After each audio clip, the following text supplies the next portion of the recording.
നോമ്പുപവാസങ്ങൾ തീരെ മറന്നു, നന്മകൾ ചെയ്തു നീ ഉള്ളിൽ പുൽക്കൂടൊരുക്കൻ്റെ കുഞ്ഞേ.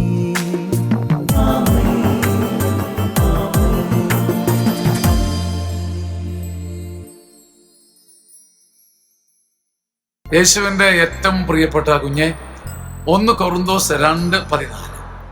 ലൗകിക മനുഷ്യന് ദൈവാത്മാവിന്റെ ദാനങ്ങൾ ഭോഷത്വമായി തോന്നുകയാൽ അവൻ അത് സ്വീകരിക്കുന്നില്ല. അത് ആത്മീയമായി വിവേചിക്കപ്പെടേണ്ട കാര്യമാകിയാൽ അത് ഗ്രഹിക്കാനും അവന് സാധ്യമല്ല. നീ എന്ത് ചെയ്യണം? ഒരു പക്ഷേ നിന്നെപ്പോലെ അതേപോലെ ചിന്തിക്കാൻ നിന്റെ ഭർത്താവിന് സാധിക്കുന്നില്ല. നിന്നെപ്പോലെ ദൈവിക കാര്യങ്ങൾ ഒരേ താങ്ങ് നൽകാൻ നിന്റെ ഭാര്യ കൂടെ വരുന്നില്ല. ദൈവത്തിന്റെ ദാനങ്ങൾ സ്വീകരിക്കാൻ പറ്റാത്ത ഈ മനുഷ്യനോട് മല്ലടിച്ചിട്ട്, ഈ വ്യക്തിയോട് മല്ലടിച്ചിട്ട് ജയിക്കാമെന്ന് കരുതരുത്. നിന്നെയും അവനെയും ഒരുപോലെ ബന്ധിക്കുന്ന ദൈവത്തിന്റെ പരിശുദ്ധാത്മാവ്, ദൈവത്തിന്റെ ദാനം ആത്മീയമായി വിവേചിക്കപ്പെടേണ്ടതാകിയാൽ എന്നെയും അവനെയും, അവളെയും എന്നെയും, നമ്മയും അവരെയും ഒരുപോലെ ബന്ധിപ്പിക്കുന്ന പരിശുദ്ധാത്മാവിനെ നാം കീഴ്വഴങ്ങി അവരെ മുദ്രപ്പെടുത്തണം.